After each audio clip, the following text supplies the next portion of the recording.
បាទនេះគឺជាទស្សនវិជ្ជាថ្ងៃប្រឡងមកដប់នៅថ្ងៃទី2នៅមុខមណ្ឌលអនុវិទ្យាល័យសោហឺខេត្តបាត់ដំបងយើងនេះបងប្អូនបាទ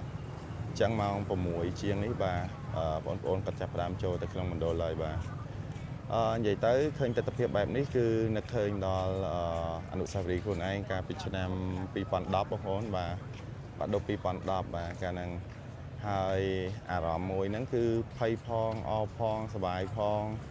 បាទនិយាយទៅអារម្មណ៍មួយហ្នឹងគឺលាយឡំគ្នាមែនទែនតែបើនិយាយឲ្យស្មោះត្រង់ទៅមិនសូវជាសប្បាយអរមែនទេបងប្អូនអារម្មណ៍មួយហ្នឹងគឺថ្ងៃហ្នឹងគឺភ័យហ្មងបងប្អូននិយាយទៅភ័យព្រួយបារម្ភតែម្ដងបាទនិយាយទៅនឹកឃើញដល់ពេលវេលាមួយហ្នឹងមែនទែនបាទហើយមកផ្លេតសោះឥឡូវ2026ហើយរយៈពេល16ឆ្នាំហើយដែលខ្ញុំបានចាប់បាក់ឌុបបាទនេះបងប្អូន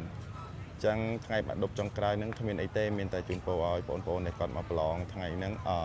ឆ្នាំហ្នឹងបាទឲ្យបានជាប់ទាំងអស់គ្នាបានទេល្អទាំងអស់គ្នាថ្ងៃបងប្អូនបាទហើយទស្សនវិជ្ជាថ្ងៃហ្នឹងគឺសបោបាទពុកម៉ែបងប្អូនបាទណាត់ជាបានរបស់គាត់ហ្នឹងមកឈរចាំគាត់មែនទេបងប្អូននេះ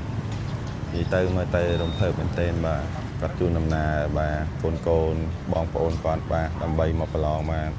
និយាយទៅមានអារម្មណ៍មួយថានិយាយទៅរំភើបហ្មងបងប្អូនឃើញទស្សនវិជ្ជាបែបហ្នឹងដោយសារតែខ្លួនឯងហ្នឹងក៏ធ្លាប់ឆ្លងកាត់ដែរបាទនេះបងប្អូនអើយមើលទៅនេះបាទមួយឆ្នាំមានតម្ដងនឹងឯងបាទអញ្ចឹងមានតែខិតខំប្រឹងប្រែងនឹងឯងបាទដើម្បីបានប្រឡងចប់បានទេល្អដើម្បីបន្តដំណើរឆ្ពោះទៅមុខទៀតបាទនេះបាទបងប្អូននេះគឺជាទស្សនវិជ្ជាថ្ងៃប្រឡងមកដប់ថ្ងៃទី2បាទនៅមុខវិទ្យាល័យព្រះមុនីវង្សខេត្តបាត់ដំបងបងប្អូននេះបាទអញ្ចឹងថ្ងៃនេះជាថ្ងៃចុងក្រោយហើយបាទ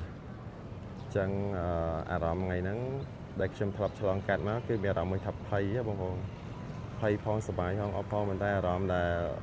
ធំជាងគេហ្នឹងបើនិយាយការពិតទៅគឺភ័យហ្មងថ្ងៃហ្នឹងបាទហើយមណ្ឌលនេះមកដល់មានអារម្មណ៍ថាធ្លាប់នៅអនុស្សាវរីយ៍កាលពី2010ខ្ញុំប្រឡងមកដប់នៅនេះដែរបងប្អូនអញ្ចឹងមណ្ឌលនេះឯងបាទហើយកាលមុនប្រឡងនៅបន្ទប់ក្រោមនេះបាទ